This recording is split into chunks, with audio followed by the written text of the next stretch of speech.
Previously on agentpalmer.com, the old religion is important but heavy reading. As many stages as there were special moments in the 2024 Tour de France, and if you haven't checked out Joel yet, what's stopping you? This is the Palmer Files, episode 129, with Beth Tabler, an editor and reviewer and blogger who is, in fact, a writer. We discuss what it means to be a writer, the gateway to writing that is reading, being hard on oneself, plus lists and crossing things off them, landscape architecture, gardening, retaining a hobby, dealing with loss, self-care, fan fiction, and much, much more. Are you ready? Let's do the show!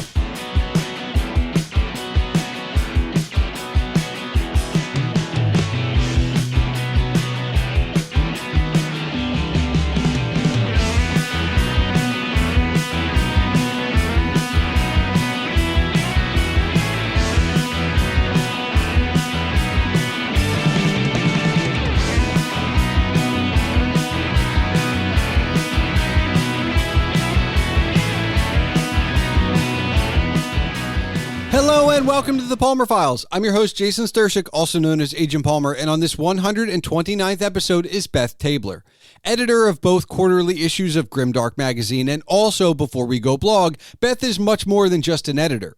She's a writer. No matter how much she protests, she is, in fact, a writer. She's also a master gardener, list completionist, and so much more, as you'll hear soon. But before we get there, remember that if you want to discuss this episode as you listen or afterwards, you can find all related ways to contact my guest, Beth, and myself in the show notes. You can find Beth's work on beforewegoblog.com or GrimdarkMagazine.com. Don't forget, you can see all of my writings and rantings on agentpalmer.com, and of course, email can be sent to thepalmerfiles@gmail.com. So without further ado, let's get into it.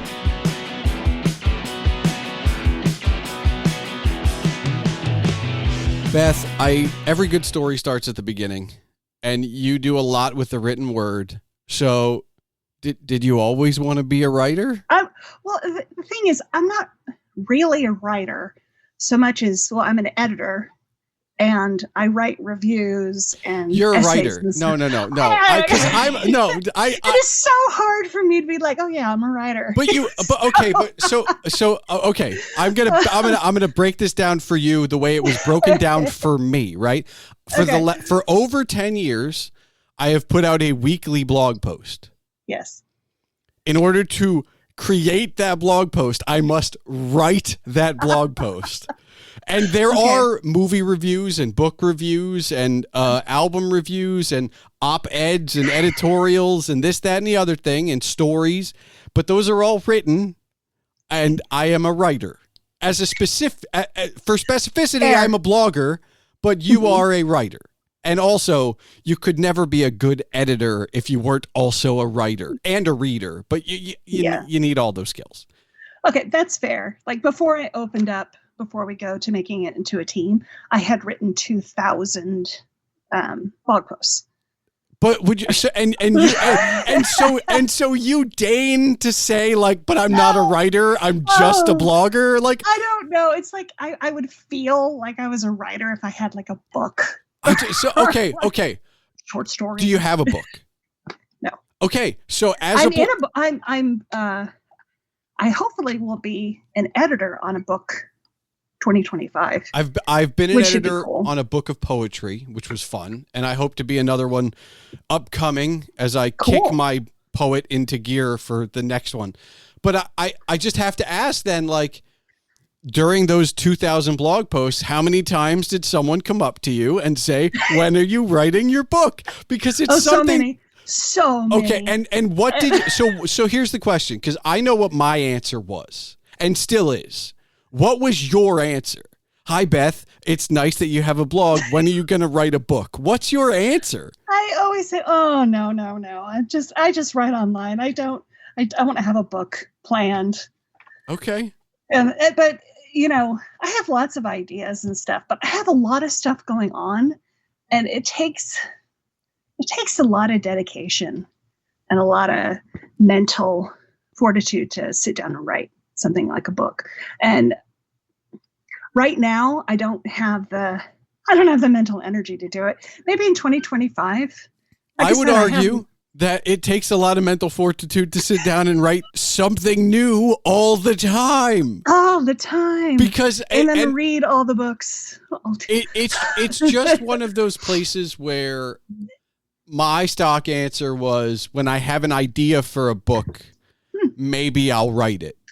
But like up until then, like I've had creators on, I've had authors on, I've had filmmakers on. Mm-hmm. I always tell them that like I don't envy them, because like this podcast comes out twice a month, sometimes 3, depending on how weeks go, but it's every other week. And the blog is weekly. 6 times a month I get to succeed in something and hit publish, and they're like toiling away at 50,000 words to try and get one thing published in a year, right? Like, I'll take my 6 victories in a month to your 1 in a year. It's fine. It's fine. That's fair.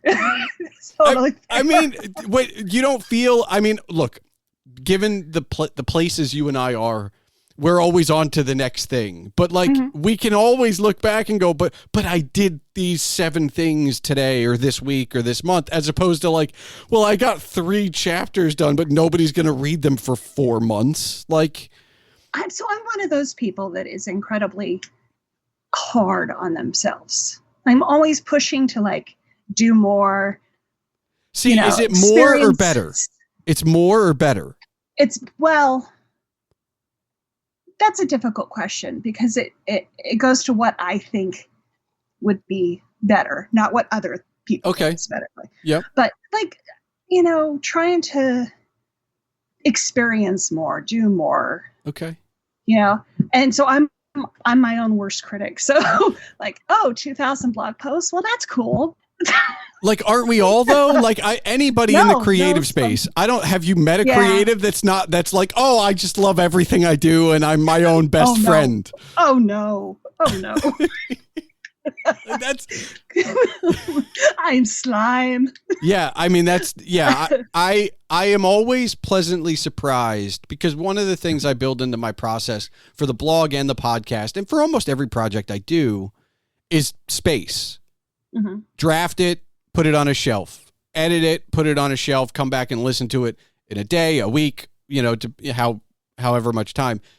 And I am always surprised, because like the first draft or the recording, like, it's no secret. Like, when you and I are done with this episode, I will be like, it's all right. When I get done with the edit, I will feel better about it. And by the time I listen to it for like writing the cold open and the close, I will be like, oh, that was actually a good episode. But like, that is every blog post. The first draft is like, I mean, I have a beginning, middle, and an end, but it's not good. And then there's the editing process, and it's better. And like, I always go, but I need that time, whatever that space is in between those things, in order to get myself over the mental hump.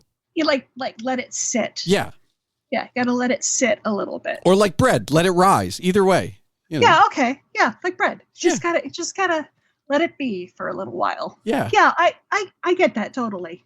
There's a couple times when I've done interviews and stuff, and it's difficult to hear yourself unless you're used to it. It took me.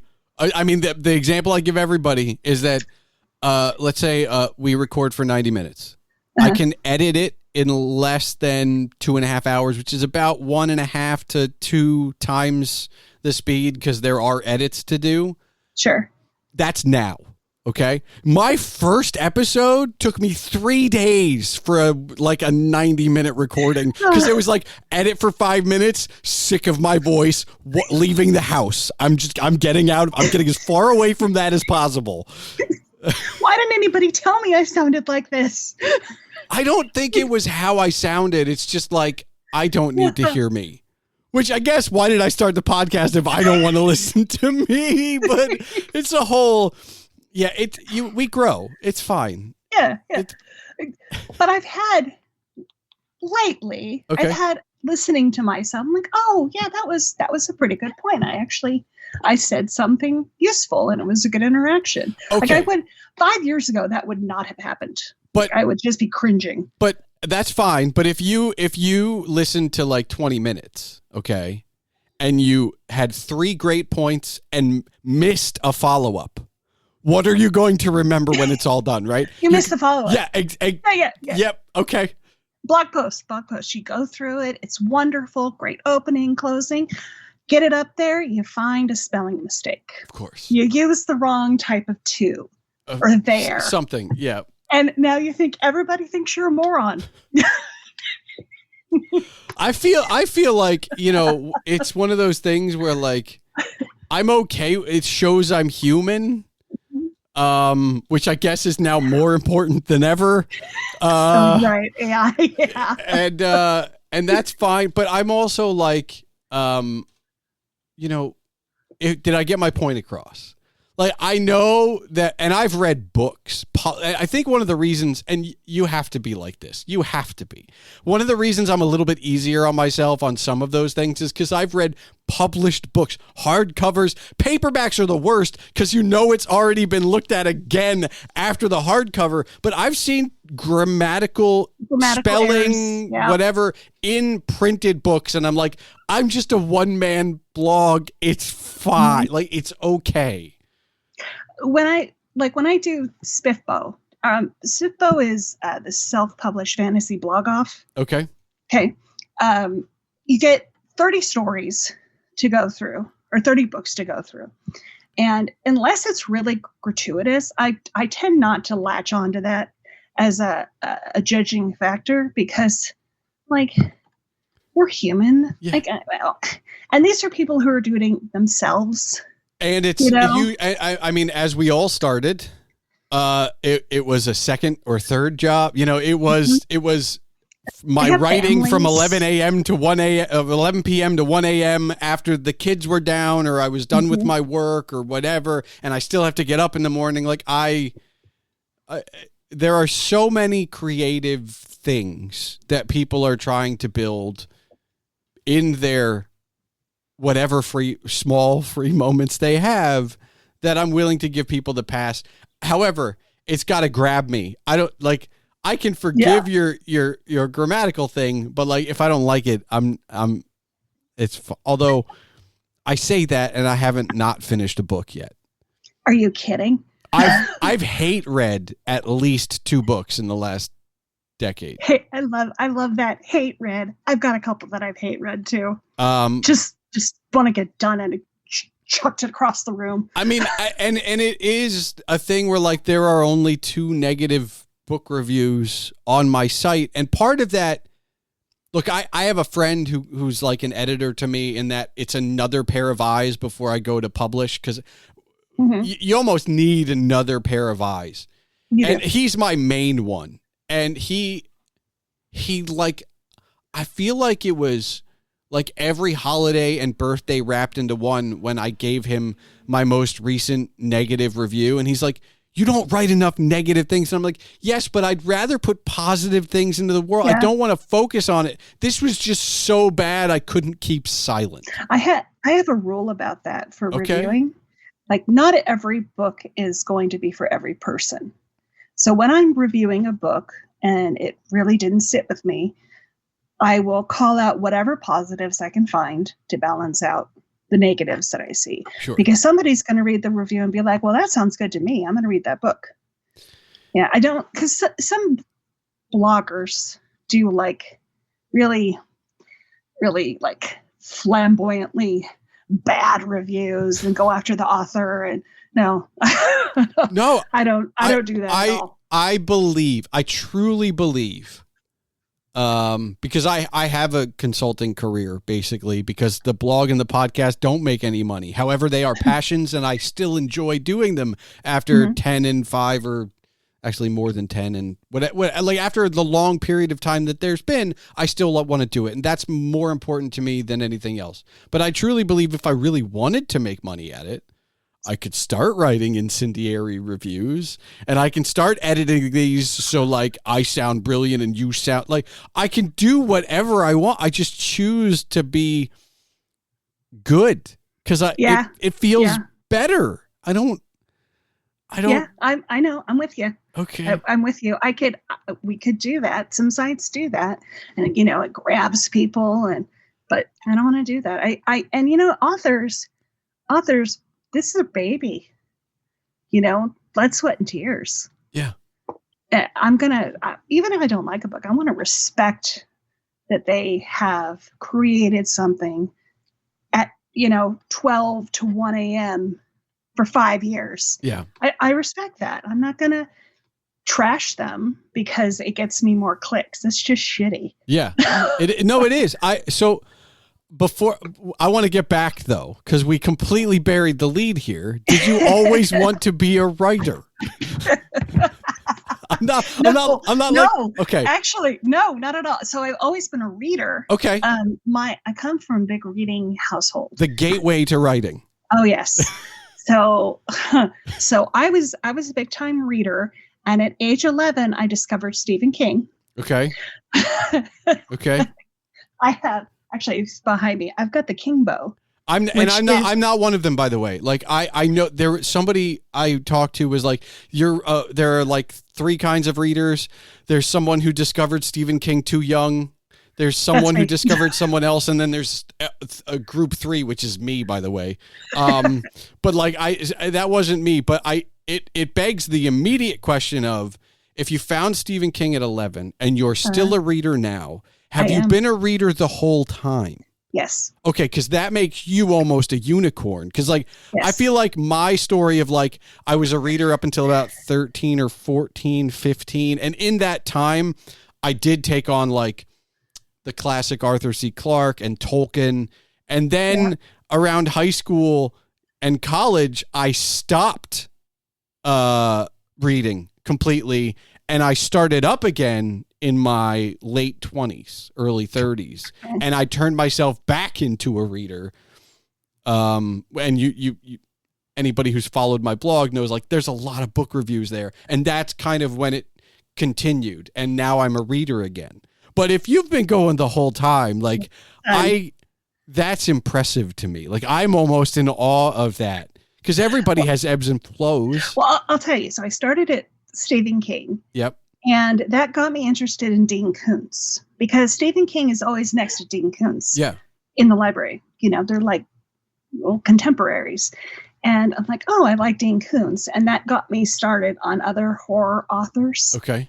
Which got me started on dark fantasy, which got me started. Like, it was a slow roll, but it did kind of evolve into other things. I'm really into lists. Like, I love crossing stuff off of lists. So for the longest time, you want to see my geek? I'm going to show you my geek. Okay. Okay. So I'm going to show you, but I'm going to talk about it. Yeah. All right. So I have a book of books. Okay. And as I go along, I would go through and try to read all of the canonical list of best science fiction. Okay. I try to go through, because there's a reason why they've been selected. Gotcha. And every time I did that, I would learn something of why one of those books is selected. So classic science fiction, protest science fiction, women's science fiction, or, going into fantasy, all the different types of fantasy. And it educated me. Okay. So that was my 20s and my 30s. And now I'm in my 40s. And now I'm doing the blogging and I'm doing the editing. So it was a really great place to. It's a good baseline. Holy shit. It's where I am now. Yeah. Do you read other stuff? You're not just in fantasy and horror. Like, you're reading. I read other stuff. Okay. Yeah. Because I keep saying this, and eventually maybe it'll happen, but like, Clive Barker is as close to horror as I get.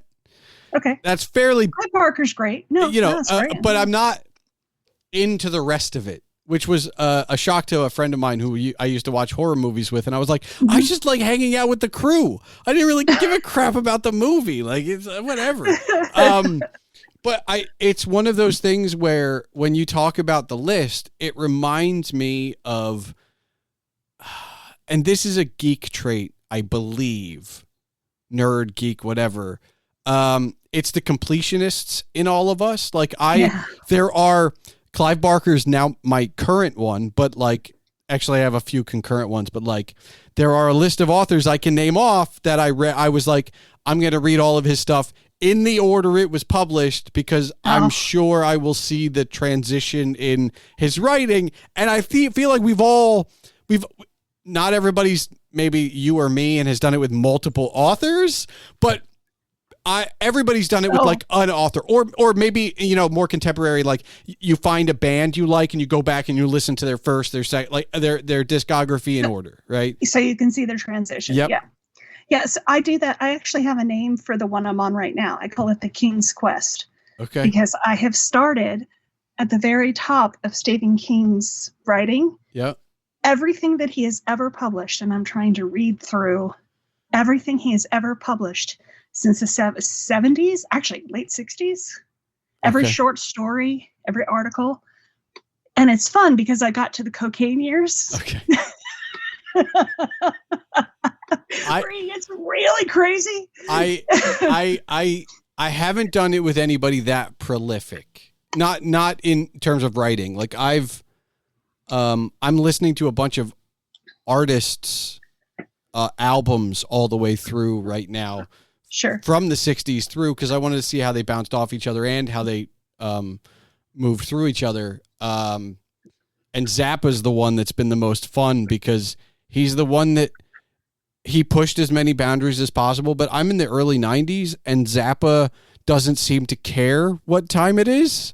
Like, some of these albums are really good, but they could have been out in the 70s, 80s, 60s, or like they could have been released posthumously. Like, he doesn't care. And I feel like it's my lesson takeaway from that listen is like, you don't have to care. It can be 2024. It can be 2030. Make what you want. No one cares. It's completely fine. I listened to the Rolling Stones 500 greatest albums. Okay. And the whole thing. Did you? I did because I wanted to learn about, I wanted to hear all the great music, because I love music. So, so I went through and listened from the 20s. I think they started at the 20s and then moved through blues era, and moved through. And it went to the late 90s when it stopped. So I list all of those. I mean, if I wanted to be that guy, I could be like, that's fine. That's where music ends anyway. But I won't do that. I won't. I didn't say that. I'm not that guy. It's fine. All right. So, you're a reader as your gateway to writing. Yeah. When did you finally decide maybe I should attempt this? So the name I'm the editor of Grimdark Magazine. I'm one of the head editors, and I'm editor of the monthly quarterly magazine. Okay. Okay. And also I have my own site, Before We Go blog. And that's where I have, 20 some odd bloggers that submit articles and stuff underneath me. When I first started, Before We Go was a nod to my lists. Okay. So before I go, Yep. Let's read. Before I die, let's read, let's cook. Yep. And I had a life list, and I would go through and I would do a life list item, and then I would talk about it. Okay. And that was going along. I do one a week or whatever. And then I started, I read this book. I'm going to talk about this book. And then I read this book. I'm going to talk about this book. And then December came along, and it was, blog 30 days straight, 30 days of fresh blogs. So I'm like, I could do that. So I did that. And then January, I'm going to do that again. So I did that. And it just sort of kept going. And so Before We Go blog became a book site from that. Okay. Yeah. And it's, but originally it was a list site. I think it might still be a list site. Yeah. Well, it was very much a list site. I walked a mile backwards for fun. Okay. Did you fall? I don't know if I could do that. No, I don't. Apparently in the rest of the world, that's actually an exercise. That's an exercise. People compete doing that. It's actually really backwards. Yeah, I mentioned. Did you do it by yourself? No. You had a friend? I had a couple. I had some friends of mine that went with me. Okay. And then I'm like, oh, I'm going to go walk a mile backwards. And we went to the park, and there was a pond, and there was a running trail, and we just walked backwards. It was such a great memory because it was so funny, and it was fun. Okay. You know. Yeah. So we walked a mile backwards. I had a whole bunch of stuff like that. I mean, do you get a chance? I mean, you've got a lot of hats and things going on right now. No, I don't really get a chance to do you want to go back to that initial list? No, I mean, well, I still want to do stuff for fun like that, but okay. I don't want to do blogging of that sort. That's fair. It's just I've got to be realistic with myself. Well, so here's a question: is this new? Like 5 years, like years ago, it would. If I had asked you that question, would you have been like, "Of course, I'm going to get back to that list for the blog"? And now you've grown. Like, is that a new? Or no? As soon as it became a book site, that's where I was all in. Okay, like, I jumped in with both feet. Okay. Would you have started it as a book site, like from the get-go? Or did you need that kind of gentle, like, I did this thing and I want to write about it, and then eventually? I needed that. Okay. I needed that. Like, I needed to write about something that I was comfortable and I could be funny about, and then transition. Okay. To writing and interviewing. You know, that was something that came a little bit later. Like, I was putting out the blog post. I'm like, well, I think that I could interview somebody. That I could do it. What are they going to say? No. Okay. So when you do the interviews, is it Q&A in text form? Sometimes. Okay. I've done both interviews on YouTube. Okay. Video interviews, and I've done a lot of Q&A in text form. Okay, because I guess what you could call the early version of the Palmer Files was something I put on the blog as interrogations, which was emails back and forth of me asking you questions and you answering them, and me giving you, like, I usually set it up as it's like 3 rounds. So like I get some follow-up, and maybe a third follow-up. And then I would take, God, this podcast is so much easier than this.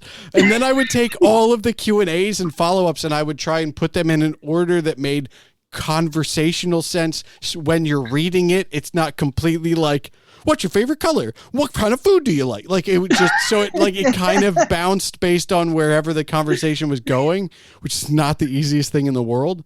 And then I'd send it to them and I'd be like, I rewrote a couple of these questions so they can go from one to the next. And I did about 13 or 14 of them. Mm-hmm. But now that I'm telling you this and thinking about it, like, oh my God, this podcast is so much easier.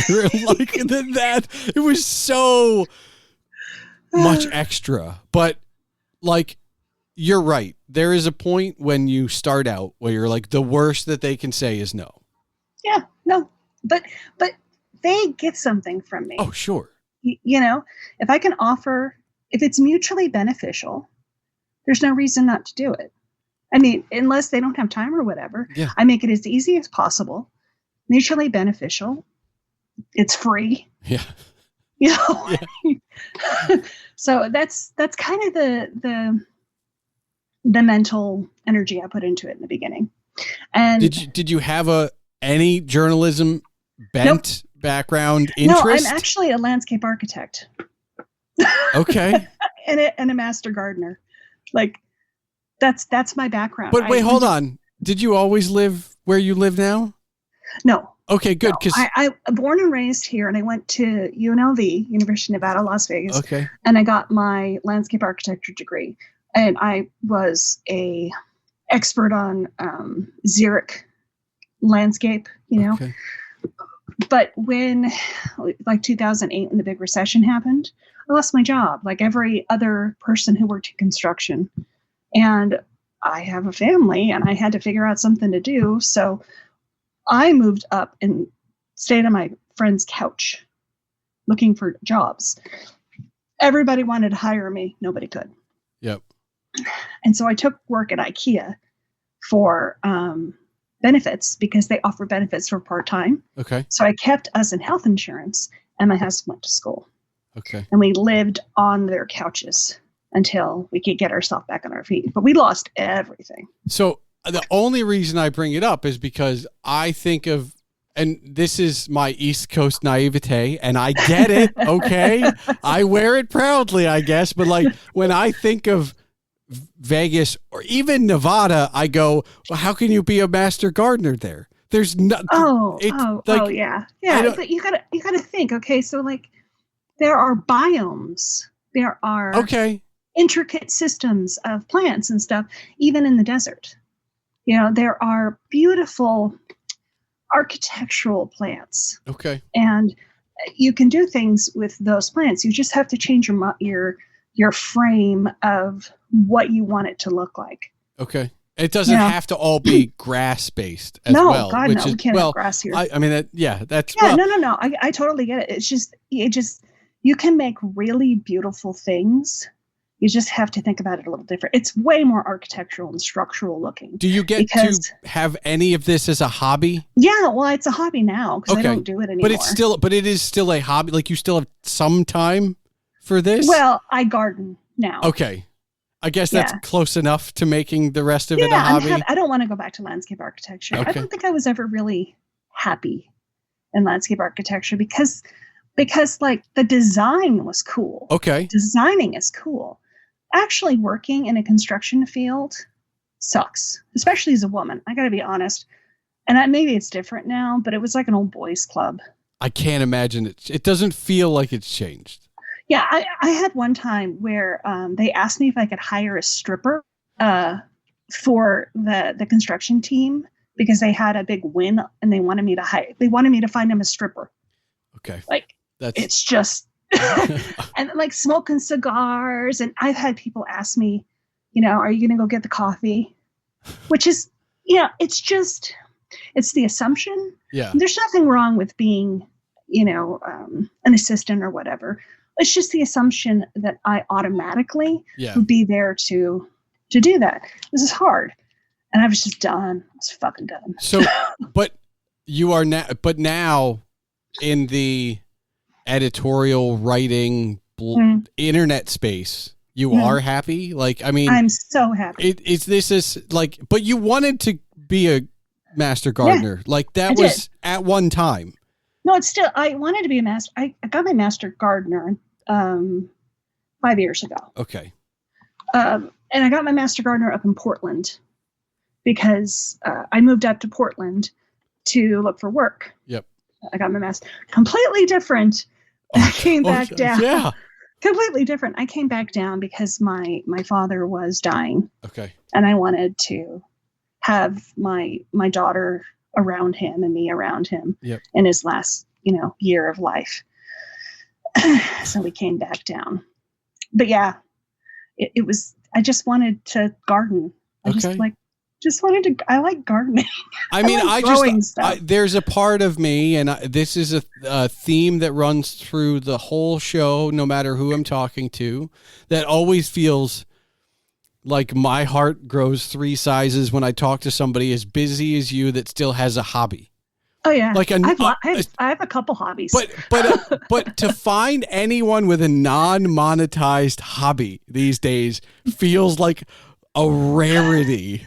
Like it feels like I can't believe you're not doing gardening on YouTube. No, why didn't you turn that into a missing out on gardening? On YouTube. I just like the idea that there's something for you. So it allows me to ask this very important question. Do you do any reading just for you? Yes. Okay. Matter of fact, this year, actually, so I lost my uncle in May 2023. I lost my father in June of 2023, and then I lost my aunt in September of 2023. Rough, but bad year all around. Bad year. And it was all the same generation. Like just died one after another. And I got to a point where like, I got to take care of me. Yep. I've got to read stuff that I want to read because otherwise I'm going to have a panic attack. Like I can't, I had to step away from pushing reviewing stuff that like, I didn't pick. Okay. Yeah. Because I had to read the fluffiest, dumbest books I could possibly find, like fluffy smut. Yeah. Whatever your whatever your candy is, that's what you needed, and that's fine. Like, and I'm a grimdark lover. Like, give me dark. Yep. Give me the gray soul of fantasy, and I can't.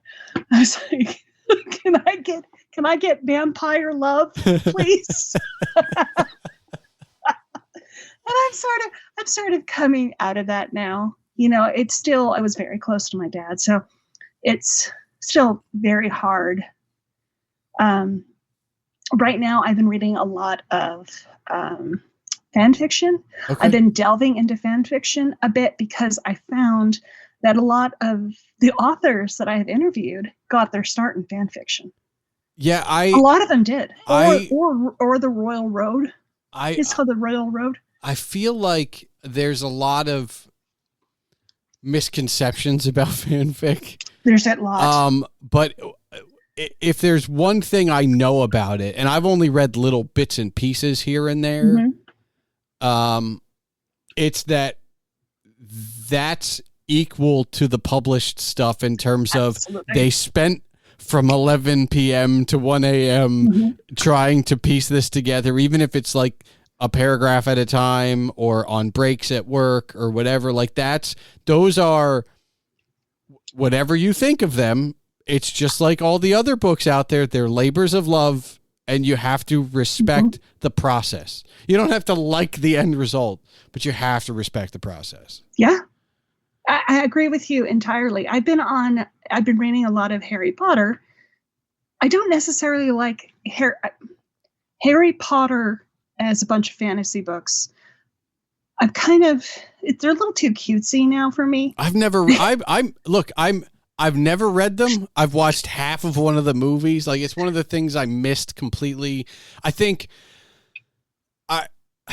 I guess this was when I was the snob. Like, you and I are similar of age, so we were older at that point. Yeah. And I guess having been a younger Tolkien reader, I have a Tolkien tattoo, by the way. Okay. But having been a younger Tolkien reader, I went, I don't need your boy wizard, and I'm cool. And I just kind of avoided it. Now, people tell me I like them, and I don't think I wouldn't. At this point, it's just I got enough other books to read. Sure. I'll get to them when I get to them. But the last books, because the last book is really good. Okay. Is excellent. Because it matures. I could read the last book, but I can't. I don't like her for her politics either. Sure. So I tend not to support monetarily if I don't, because it's the only power I have. Yeah. Right. But I know the characters really well. So I read when they become adults. Okay. I read a book called Manacled. And this is like when I think this is one of the most famous fan fictions out there. Okay. Manacled. I actually bought a hardcover. Okay. I got a hardcover of it. It easily top 5 best books I've ever read. Okay. Easily. And that's trad, indie, everything. Okay. It just has this immense depth of character that the Harry Potter books don't have, but she made into this great. It's 3 books all smashed into one. How often do you read outside your comfort zone? And not for the. I try to, not so much now. Okay. But I try to read outside my comfort zone because I'm always looking for something that's going to affect me. Okay. That's going to leave me with something, like leave me with a feeling. Yep. I've discovered lots of really great authors that way. Yeah. For me, a lot of the recent books that have had a profound impact on me, and I guess it's to be expected. I'm very much a mini me of my father to a large degree. Not a copy, but when he was downsizing their library, I asked the most dangerous question you could ask. I didn't ask what books should I keep. I asked what books should I read, and so I ended up with like all of them because you should got them. You should read all. And so there have been some within that collection that I'm like, this is amazing. And look, my father is from a generation that grew up. He's a boomer, so like they got some amazing authors in the 60s and 70s that I read some of these books. And I go, this is profound and it's amazing, and no one will ever write like this ever again. And I there's a part of me, I'm not trying to be elitist when I say that. I just feel like the temperature of the world from like 60 to 80 and everything in between was such that if you wanted to be a creative and you had a story to say, you didn't have to acquiesce to anything if it was a good story. And I think even now you have to acquiesce a little bit, even if it's a good story. Now that's only, you find that only in trad. Okay. Because you don't find that in indie publishing. That's because fair. Indie publishing, they can publish whatever the hell that they want. And they can, it depends on if it's going to get picked up, but they can publish what they want, which is one of the best parts of indie fantasy and science fiction horror and stuff. But because they let it all hang out. It is overwhelming though. Like, because I don't know what the statistic is, but it's like when you talk about indie publishing, it's like how many millions of books are going to come out in a year that just traditional books, there's a lot of publishing too, but like it's just the tonnage of sifting through, and thankfully there are blogs like yours that will help sift through some of it, but even your blog can only sift through so much of it. Like you're still not covering.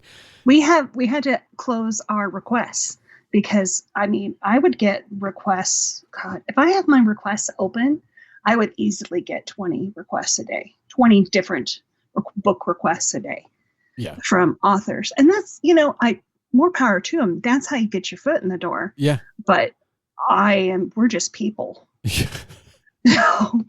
We're people with jobs and, who just like to be a part of this community. And you need to eat and sleep. There are other things other than like sleep and I occasionally like to hang out with my husband.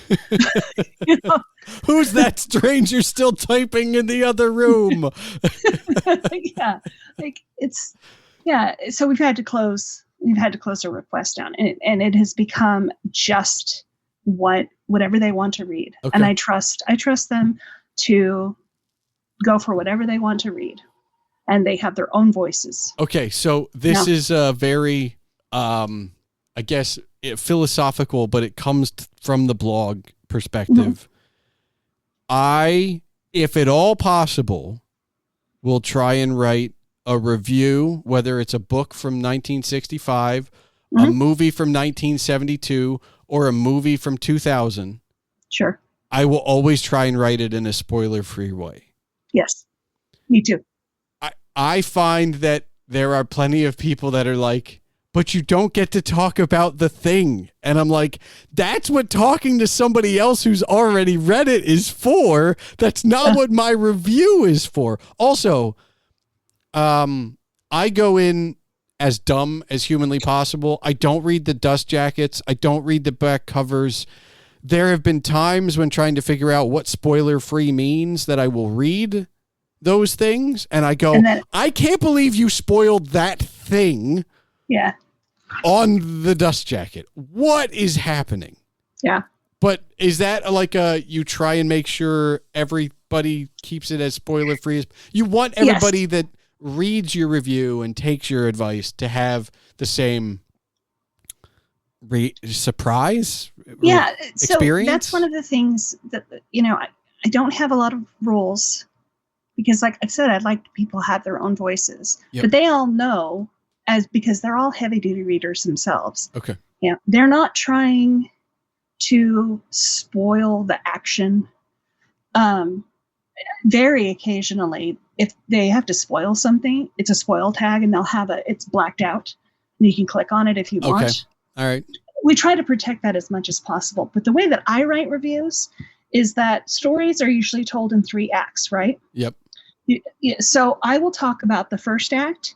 I will allude to the second act, and I will talk very generally about the third act. Very, very generally. Okay. The feelings I got after reading the third act, but I won't give spoilers away. Okay. And that seems to work, because I'm giving basis of information. Usually the first act is already covered in the blurb. Yeah. And then going into the second act, I might talk a little bit about the characters and stuff, just so people get an idea of what's going on with this book. And then that's it. Yeah. It's not an essay on the book. Yeah. It's how I felt about the book. Yep. If I wrote an essay about the book, it'd be completely different. All right. So before I let you go, I want to ask Has it been that long? Yeah, it's only been an hour. Yeah. I want to ask the most dangerous question I can ask you. Okay. Because I can only think there's one very dangerous question to ask you. You're going to ask me what my favorite book is? No, I was going to ask you to suggest like 3 books to the listening audience. Sure. Just okay. 3 random ones. Doesn't have to be anything you've read in the last year. It could be something you read 20 years ago, but just 3 book suggestions. All right. So let me think here. I'll give 3 general ones. Okay. I just interviewed Matt Dinniman. Do you know Matt Dinniman? The name sounds familiar. Yeah, he wrote Dungeon Crawler Carl. Okay. And it became the best audio series I have ever heard, ever. Okay. His series, there's 6 books so far. If you can listen to them, they're some of the greatest things you'll ever hear. Okay. It's just amazing. All right. It's like if you had the darkest Grimdark and Hitchhiker's Guide to the Galaxy smushed together, right, that would be this series. Okay. So definitely that. For indie authors, I always tell people that I am at the head of his fan club. Okay. But there's something called Paternus, which it's a series by Dirk Ashton. Okay. And they're amazing. He went and did years of research on all of the different deities from cultures around the world. Okay. And he took that information and he created a giant war with all these different deities coming together. Okay. And, you have something like American Gods. Yep. But this is not that. This is way more epic. Okay. Than American Gods. American Gods is more like it's a little dark, local. Urban fantasy. This is not. Okay. This is like straight up fantasy. It's amazing. Let's see. Let's get a horror. One of my favorite horror series is by Maier Grant, who's actually Shauna Maguire. Okay. Really prolific fantasy writer. And it's you'll appreciate this as a blogger. Okay. I did. Actually, I'll show you. Okay. It's the News Flesh series. Okay. A good friend of mine actually went to and got all of them for me and got them all signed. Oh, nice. For me, which is a nice present. In the future, a virus gets out. People catch it. They turn to zombies. But that would sound kind of stupid, except it gives like a real idea of how people react in that situation. Okay. Like it was more realistic. And the news and stuff lies to everybody. So the truth comes from bloggers, people on the ground, because they just start telling the truth. Yep. And it's, 10 years in the future of what the world looks like after the bloggers have told real truths and how that has shaped society. Like how the bloggers become actual news people, and there's a story around it, and it's fantastic because Shauna Maguire is, I don't know how many Hugo Awards she has, but she's a great author, and this is just her in her horror horror realm. I love that series. There's so many. I mean, I'm surrounded by cool books right now, but those are three that I really liked. They're all series. Read the first one, okay?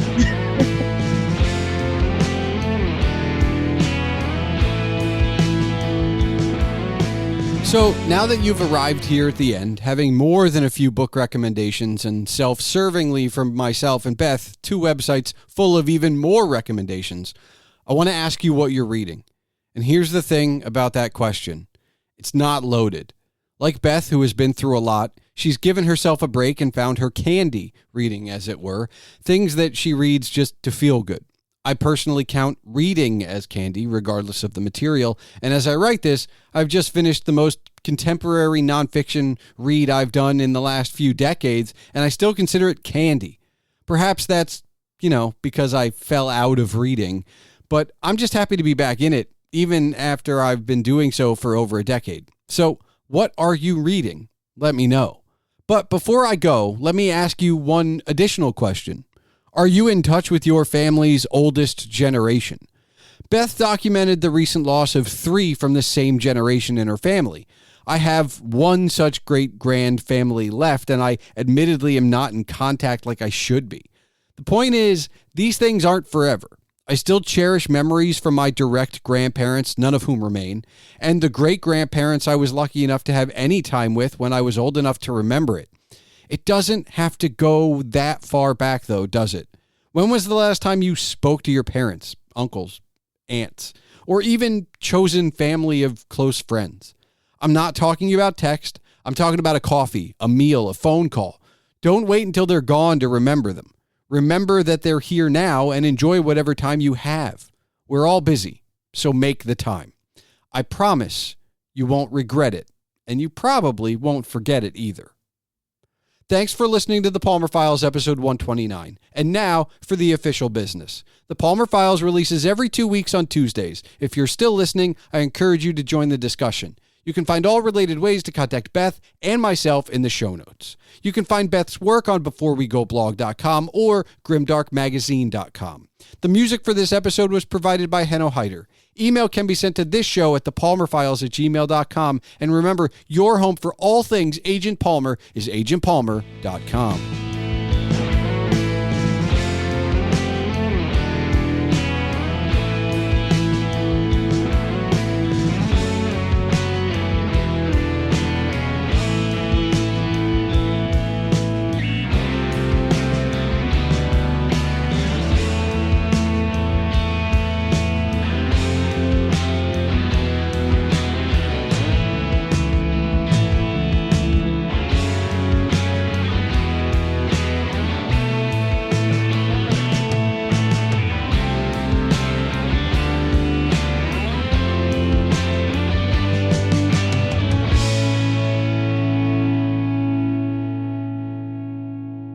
All right, Beth, you have one final question for me. I do. So you asked me what 3 books that I would recommend to people. Yes. Right? I want to know what 3 books you would recommend to people, because you're just as big a geek as I am. I knew this was, you know what, when I asked the question, I knew that. Okay, so let's see. All right. I think I will say it would be easy for me to say, like, these are the authors I've been reading through, and like I'll pick one from each, but I don't want to do that because it feels too cheap. I will say, I have to look at my shelf. One of the books, one of the authors I've been reading through is Douglas Copeland, and okay. One of the smaller books he did. I don't remember the illustrator he worked with, but he did, and I did review this one on the blog. But he did a book called Highly Inappropriate Tales for Young People. And it is basically, I saw that on your blog. Yeah, it's basically a children's book for adults. It's a crayon that wants to like hurt the teachers in the school he lives, that kind of stuff. And it's kind of, when we talk about needing like candy as far as content to consume, this was the best I'd have consumed in a long time. So that I'm going to go read it now. Yeah. That's right up my alley. It's an afternoon, but anybody who takes my suggestion to get that book, I really suggest that you treat it like a real book and that you read one story a day. Let it simmer. I read it in an afternoon and then I picked it up again because I was like, I want to read this again. It's fun. Just read like a story a day. Like let it simmer. It's really good. That's okay. Yeah. Patrick Rothfuss actually did something very similar. Okay, hold on. So Name of the Wind has been on my shelf and I haven't read it yet for like years now. And I will get to Name of the Wind at some point, but like everybody tells me the third one's not out, so I have time. You have plenty of time. All right, but he wrote an adult child's book. He wrote, it's there's two of them. This is The Adventures of Princess and Mr. Whiffle. It's cool because every picture, like as you go through it, you start to realize something's off here. Okay. Well, something's off here. Something is real off here. And it seems really, oh look, they're dancing through the fields and stuff. Except there's blood on some rocks. Okay. And, and then if you look at the Paolo Bacigalupi, his name, Damage to My Soul. It's so great. Okay. So that's so great. So that's one. Two, I think I'm going to go with A Thinker. And that was The Magus by Jonathan Fowles or John Fowles. This was a book that it was a roller coaster for me. For the first 2/3 of the book, I had no idea what I was reading. Like I was kind of enjoying it, but I had no idea. And then in the last third, it just kind of all comes together and it's like, that's amazing. But like, I felt so it's true. Like it's straight fiction. Like it's not horror. It's not fantasy. It's just fiction. But like for that first 2/3, you're just along for a ride basically, and you have to be willing as a reader to let go. Like no, you're not. He's not going to answer all your questions. Like then the answer to your question is not 10 or 50 pages away. You have to wait, and it ended up being like, because a friend of mine was asking me like, "What are you reading?" I was like, "Oh, I'm reading The Magus, and I'm like a halfway through, and I don't know what I'm reading yet." And that might be why I liked it so much, because it was like I had to let go. He's not going to answer your question in the next chapter. It's not like that. It's just like the slowest burn of a book I've ever read. And then I feel like I would be remiss if I didn't mention one of my favorite books, like one of my desert island books, and that is Galilee by Clive Barker, which was the first Clive Barker I read. And that is his, it's like probably the most romantic horror thing you'll ever read. I feel like, I'm not quite sure, but it is, it's just kind of like this expansive, amazing tale, but it is one novel. And I appreciate that.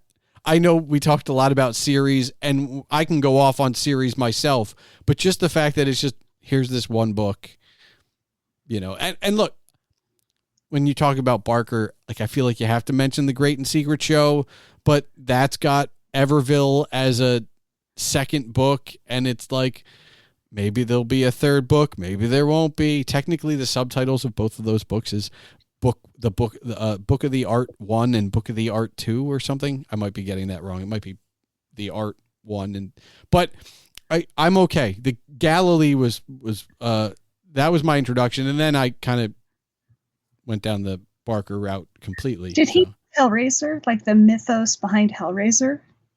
He did. Yeah. Okay. Yep. Yeah. Like Pinhead and the. Yep. Yeah. Although if you I will say, because Galilee is very subtropical. There's like Louisiana and some island hopping. If you're a fan of old Hollywood, though, along a similar vein, Cold Heart Canyon by Clive Barker is probably also up there for me.